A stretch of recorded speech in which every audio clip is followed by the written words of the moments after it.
get ready. And it's all in his head. It's all in his head. The mantra's back. You said it first. I did. Okay.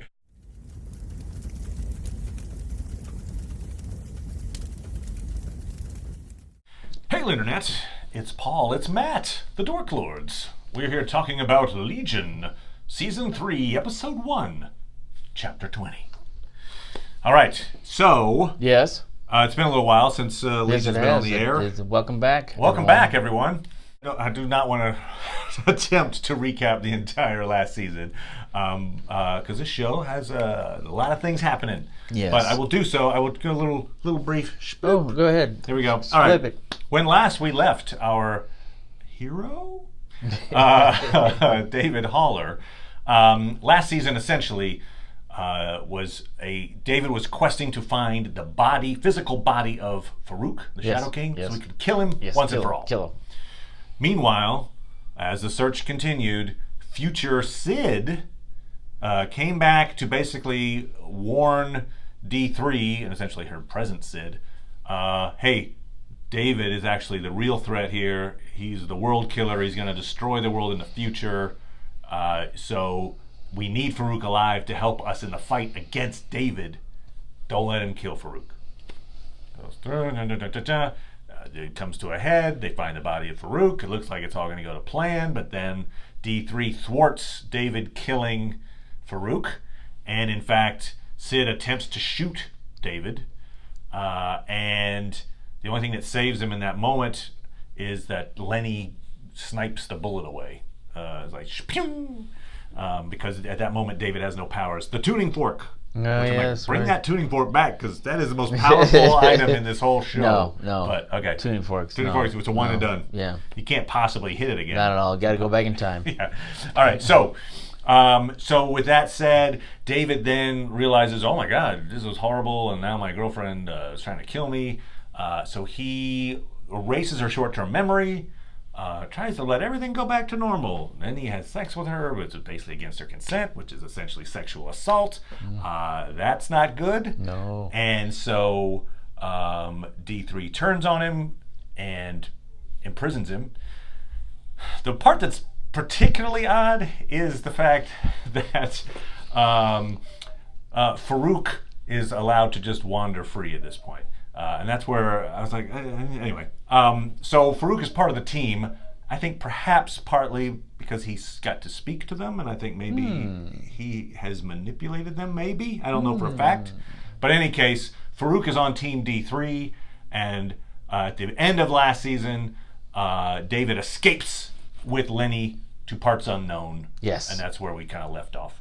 That was Season 2 in a nutshell.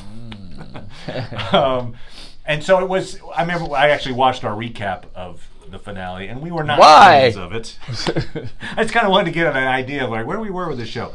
We thought that it was such a huge change in the way the characters were portrayed in that last episode that it was almost too shocking to the system. Not like Game of Thrones, where it was all consistent. All consistent.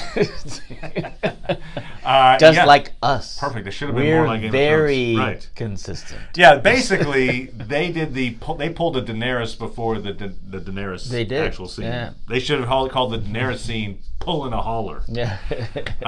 Because they basically made David into this villain. Mm-hmm. And so now... It was there all along. You could have seen it from the very beginning if you'd only paid attention. Sure, you could. Sure. And actually, one of the things that we were particularly harsh on, in terms as far as the reasoning, was when Sid is about to shoot David.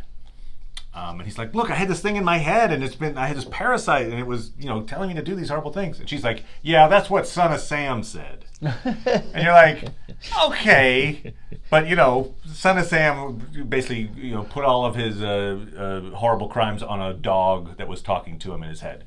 Okay, yeah, because that was a fantasy as opposed to an actual being inside your head telling you what to do. I think there's a difference. I'll just say that. And so that was one of the reasons the show was just like, just go with us on this. Did the cops Get the dog to help them fight Son of Sam? Good point. Maybe. They were like, Fido, where did he go? Go get him, boy. Go get him. So the show seems to be suggesting that maybe all of David's actions aren't necessarily controlled by the Shadow King. But there's so much evidence to the contrary. It's like, how can you go back and retcon that? Anyway, okay, so here we are, season 3. Flash forward, some amount of time has passed since David escaped, obviously, because they now have a big, D3 has a big blimp. Yes. They've got tech now. And so we start with a new character who becomes known as Switch. Switch is a time traveler. She is. And she sees this very, very convenient note that's left on a telephone pole, essentially. It was like, are you a time traveler? Yes. Beware of the man in the basket head and the mustache people, and find us. Here's how you can find us. And it leaves these clues for her to find. So she figures out this 89.1 is a radio station. She listens to the radio station. She hears Lenny's voice. It gives her a thing to lead to the yellow bus. She finds the yellow bus. She remembers the orange fish. She figures out that clue equals salmon. She says the right word. Boom, she's in the cult. So it kind of reminded me a little bit in that way of The Matrix, when it's Neo is getting signals from the inside, like, okay, look for the white rabbit. Yeah. And then it's like, so in other words, David and Lenny are inside this kind of mind space, and they're going out to the real world. It's a little different, I guess. It's a reverse. Yeah. Because in that case, it would be Morpheus is in the real world calling out to the dream space, but same idea in some ways. Like, we're being watched. I have to give you these kind of very cryptic clues, and thank goodness you can figure them out. Yeah. Actually, Morpheus, what is it, the god of dreams. So dream state is a big thing with this too. Obviously, when we start, we have this test pattern, and it says, "Welcome to bedtime," or "Now it's bedtime," or something like that. So it's kind of get ready. And it's all in his head. It's all in his head. The mantra's back. You said it first. I did. Okay. So in theoretically the real world, Switch solves the clues, gets to the cult. I would argue we're going to find out that those clues were tailor-made for her. That seems very coincidental. That they were like, I'll just put this piece of paper on a light pole somewhere. Maybe, were they all on every single light post in the world? Or? Maybe it was Keanu Reeves. And I don't mean the Matrix, Neo Keanu Reeves. No, I mean Bill and Ted's Adventure Keanu Reeves. Like, don't forget. Don't forget. Do this. Leave my keys. Yep. Don't forget to put the clues onto the telephone tree. Pole, the tree, wherever it was. Kinda. You're laughing, but I could actually I am be laughing. The thing. Okay. But if I'm right, I win the internet. You win the internet. Okay, so that's a fair amount of time spent where she's finds her way to the cult. We know a little bit about her backstory in that time. She has this breakfast with her dad, kind of, who communicates to her through TV. We know that he at least collects robots. I would guess he's probably like a robotic engineer. She says, I'd like to stand in the collection of robots and pretend I'm one of the robots. And that leads very much, I'm jumping ahead here, but when she has her confrontation with Farouk, and he's like, maybe we can make a deal and you don't have to work for David. Yes. He's like, he's a man, you're a robot. Yeah. And I don't think she technically thinks he's actually an animatronic robot. I think she's saying, in her mind, robots are kind of the enemy. Yeah. And that represents the distance that her dad has with her. Her family relationship is bad. It's funny. I admit I forgot about that aspect in the beginning. So it made me wonder if she was one of those mustache people. If he was, Farouk was one of those. Okay. Because what is like? Because they make a robot version of Autonomy. Yes, they make a Autonomy. Like, why is he? Because when we last saw Autonomy, he was trapped in the mainframe, and so they brought his consciousness, a la mainframe, out with a mustache version of himself. Yes. So there's, I guess, some of his conscience in there somewhere. But anyway. Yes. You're right. It could be literal. Could be I've identified you as a robot version of yourself. That's why they're having him hang around, because they know he's controllable. But I don't think that's it. I think it's in her mind, That's almost how they lured her out too. In that, I read the little various small print on that poster, and it was like, only trust cookies made by hand, for cookies made in a factory through industrialization are blah blah blah blah blah. And so it is very much like robots bad. Okay. We're being turned homogenized. Don't do that. Oh wow. Be individual. She's like Ripley in Aliens. Could be, yes. She is definitely doesn't trust robots. She certainly is the hero of this episode, even if they bleed milk. She gets through the little initiation process, meets up with Lenny.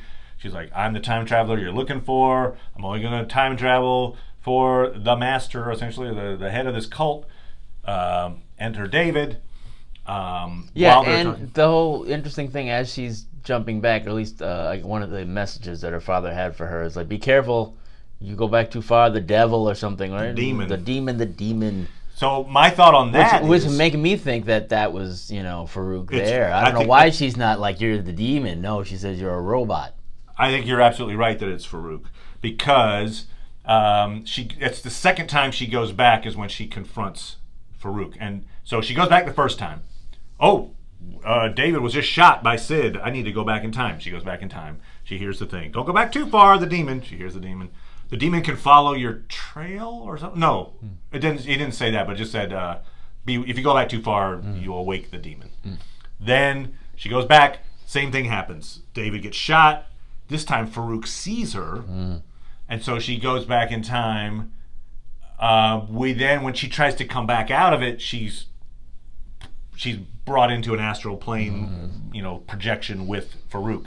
But at first I thought, Farouk just saw her time travel in the real world and just followed her here. But no, because he is surprised to hear that Sid shot David. That's true, yeah. He says, "I followed your trail." I think that implies he's the demon. Yeah. She went back a little too far, and he was like, has like feelers out in the astral plane going, "Is there a powerful thing? Oh wait, powerful thing. Let me go grab it." Right. So I think we, or at least I felt like we were questioning whether or not her sympathies would really lie with David, because maybe she was manipulated via the screen to do that. But those two things, right? If the very beginning she's saying you should beware the devil, that's not. I don't think she's. I mean, that's the message from her father. Yeah. So it sounds like it suggests that, right? So that suggests that it's really her life's mission. Is this mission? It sounds like, Yeah, I think there's definitely more to her backstory that informs her actions here than we're knowing yet. Yeah. So she's just like, I happen to be a random time traveler, and okay, great. Yeah, looking for a job. I just met you. Okay, let's go. You tell me you're from an institution, and it seems really weird, and you're in a cult. Admittedly, are you in a cult? Yes. And yet she's like she's all in. Yeah. So the fact that she's all in tells me there's more to see. Or maybe she's already seen this, because that is the one thing, when she time travels, she remembers everything. Right. She is not forgetting her passages through time. One has to think she's gone through time a few times. Basically, David dies twice, shot by Sid. Remember, Sid tried to shoot him at the end of last season. So she successfully shoots him. Yes. And that was very interesting, too, because in that confrontation with Farouk, she says, the blonde shot him, and that's, and Farouk is surprised. Yes. Oh, really? It worked. And so then it's after that Farouk is talking to Sid, and he says, maybe you shouldn't go on this trip. Yeah. Hence, Farouk doesn't want David to die, is what it sounds like to me. Oh. I felt like he has other motives. Okay, that's interesting. Maybe that's true. I hadn't thought of that. I just thought he was basically saying he didn't think Sid could do it. So that's all I thought. Okay, I think he would thought the but opposite. You could be right. I have proof from a time traveler that you shoot David. It's just that don't go. Just that I feel like he should have been doing things to keep it from happening when he was there then. Instead of, I guess you're just going to kill him. It's like, It's like, he's not, he's like, You're right. He doesn't seem that concerned in the moment. It was just, she shot him, okay. Yeah, good point. So maybe something has changed. That's weird. Yeah. It definitely feels like we got to wait for those shoes to drop. But I did enjoy the episode. It kind of started slow for me in a way where, and I was having my similar pangs of like, boy, Just doing it again. Being weird to be being weird. Just be weird, Yeah. And it's amusing to see it be weird, but as I just feel like I'm like, you could laugh at the fact that it's weird, but it just doesn't feel like it's trying to be funny as much as it's trying to be weird. It's like, yeah, it's kind of funny how weird they are, but it's like, it makes me wonder, like, what is the sense of humor of this show? Is it just showing me weird shit? Yeah, right. They have a couple of on the nose humor moments, like the I haven't tested autonomous reflexes yet. Yeah, slow. That's like a little physical ha ha. I don't think it's being done to be funny. I think it's just being done to be odd. Well, and like make you wonder, is this reality? Because it's not reality, right? We're watching a TV show, so it's not real for starters, and it's kind of pointing that out, maybe. I don't know. One of the things about the showrunner of this, what is his name? Noah. Yeah, Noah Hawley, is that he did before this the adaptation of Fargo, and if you think of the humor in that as well, it's very matter of fact, but also bizarre. Although it feels more like the Coen brothers are more aware of the tropes of humor, and it's not. It feels as if they're aware of. I certainly wouldn't call this a comedy. Right. I mean, no, but would you call Fargo a comedy? Yeah, like a dark comedy, maybe the movie. Marge, she's pregnant, and she goes and she sees that just horrible murder scene. She's like, "Oh, I'm gonna barf," but it's because she's got morning sickness. It has nothing to do with the fact that there's like this incredible bloody scene. Right. I don't know, stuff like that. Right. It's kind of like yeah, interesting. Anyway. All right. Sorry, off topic. No, that's on topic because so you're saying it had that kind of weird for weird's sake, but then you appreciated it once the plot kind of kicked in. I think the Coen brothers are more aware of irony, which is I think why it's feels different than this, which doesn't feel like irony to me. Okay. It just feels like it's kind of trippy to be kind of trippy. Yeah. And so where you have this situation where David has created this cult, we can assume. See, the thing is, as much as sexually assaulting Sid is an evil act, I don't think of David as evil yet. No, me neither. And maybe I should, but I don't. Yeah. I see Farouk as evil. I think Farouk, if you were to put him in like D&D terms, it's like I don't think he's chaotic. I think Farouk would be neutral evil. And David would probably be chaotic neutral. Okay. Something like that. I don't think he's lawful by any means. But so I just don't see him as evil yet. So I'm kind of still wondering how this all works out. And I kind of feel like we've got a situation perhaps where David has his cult that he's got the blue flower and they're all kind of under his control. And he says, hey, all I ask is that you love each other. I need love. And so he's basically trying to get this attention. And remember, at the end of last season, his little mantra was something like, I'm a good person, I deserve love. That's what he kept saying. I deserve love, I deserve love, I deserve love. Okay. And so there seems to be he's created a world where he gets that all the time. Right. Also, the idea of like no secrets. So he's like, I just read everybody's mind. Yes. And yet no one knows what he's thinking. So he's the one guy. And she's like, what about trust? He's like, yeah, I tried that. It's much easier to just read people's minds. So I appreciated that. But so you've got that scenario, and then maybe you've got a scenario where Farouk has his own cult. Now he's got D3, and we know he can control people's minds. Sure. I don't know. I'm just wondering if we're going to have a situation where people realize suddenly they've been controlled by Farouk this whole time. But I don't know. Yeah. It's just weird that they're all like, kill him, kill David. We see Carrie with a K come in with his katana and get zapped multiple times. But yeah. So we know that in the future of this is the last season, by the way, and that as we go along in the episodes, we're going to see Professor X. We're going to see our good friend from Counterpart and from Game of Thrones show up as Professor X. So I feel like this idea of I deserve love, I need love, I think it's going to come back to this idea of he never knew his dad. At least part of it is. Like, he has dad issues, essentially. Yeah. My dad, he feels abandoned by him. His dad, I don't think ever even knew he existed. But so I think that we see in the trailer for the upcoming episodes, he has sits down and talks to his dad, and I think that's part of this, maybe emotional healing on his part. We had see at the end of this episode, D3 makes a third attempt. They get it all in position, get ready, and boom, the house is gone. There's a crater. Yes. They find a tooth, and we see that whenever Switch was using her power, she kept putting on her. She kept touching her tooth, so I think that is Switch's tooth. Oh. And that maybe she time traveled the whole damn house, and maybe that. I mean, I don't know.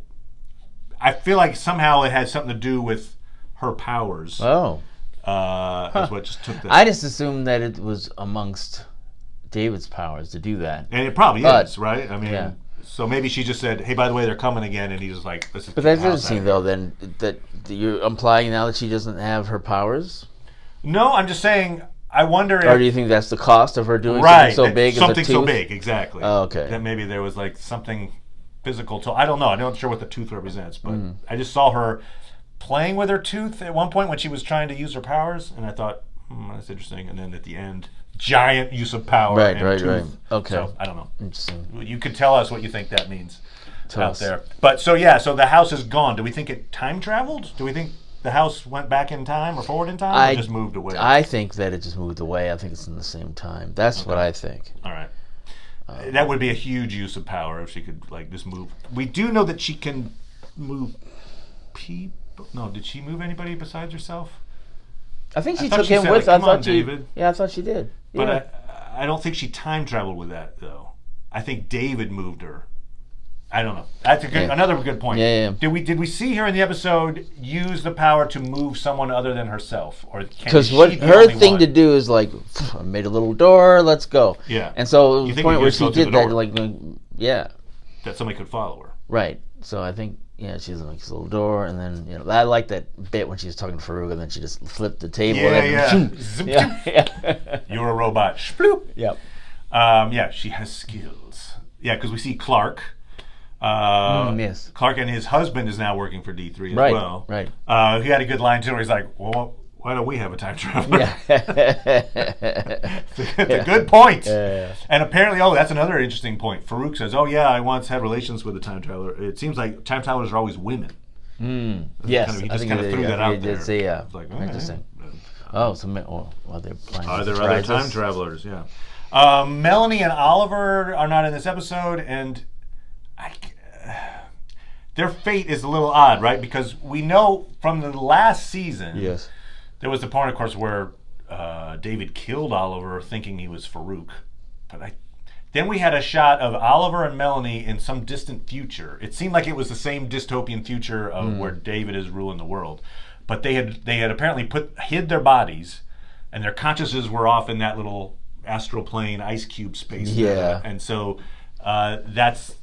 Maybe they've hidden their bodies away and are going. I don't know. We don't know what that is. See, that future is not the same anymore. Yeah. Because David didn't kill Farouk, and so that future is an alternate timeline. I wonder if they're supposed to be in this season. Do we expect to see Melanie and Oliver at some point in this season? Yeah, I'd like to see them again, even though I kind of feel like their story petered out in a way. It's like it wasn't great, for Melanie to be. Most of the season just sad. sort of like, I'm so sad, and then at the end of it, she's like, I'm going to do this thing where you're like, whose side do you want? Yeah. Lost the character thread a little bit. It seemed like that. So, since this is the last season, does that mean, do we think David dies at the end? Is this a villain, tragic arc, tragic hero turns villain, dies? Right. That's kind of the standard way those arcs go. Yeah. Is he redeemed or does he die? Those are probably the two options. I mean, if he dies, it'd be weird if he didn't get redeemed, So like, no, we killed him, and that was it. Oh, phew, hey, kind of weird dramatically if he wasn't redeemed if he died, and it's hard to see. Here's a weird theory. And I feel like if he's going to live, then he probably shouldn't have these powers. Then it's like now he's okay. He could time just let him himself. go. Yeah. All right. So here's my weird theory. Then I'll throw this out. This is weird. I don't even think this is actually likely, but it's possible. We know that he's talking to his dad at some point. Yes. And his dad has hair. Yes. So it's got to be fairly long ago. Sure. In the trailer, he's got hair. Yeah. Okay. What if Wearing a wig. he has a time traveler? We've already got that. So what if David goes back? His idea is to go back in time. She asked him. She being Switch is like, "Are you going to get your girlfriend back?" He's like, "No, I thought about it. That usually doesn't work. Usually you think about there's one problem, but you actually have another problem." Right. So maybe his problem is me. I'm my own problem. And so he's going to go back to the fight. Oh, right. That's what. Yeah. The fight between his dad and Farouk when they were sitting in the astral plane, and somehow maybe help his dad defeat Farouk there, like literally kill him off, not just leave him, Right. or do something else, basically so that he is not infected so that Farouk doesn't jump into his little infant mind as a kid, and then hence he has a whole different history coming up. He either has powers or he doesn't, or he's definitely not psycho, perhaps, and maybe so he tries to change the entire history of his life by informing the beginning of it. That's my thought. Interesting theory. Time travel. I'm always a little leery on time travel. Paradoxes. I don't like them, but anyway, it's been introduced, so it's a thing. Yeah. So that's my thought. If you have other theories, let us know what those are. Yes. Thanks, everybody. Bye.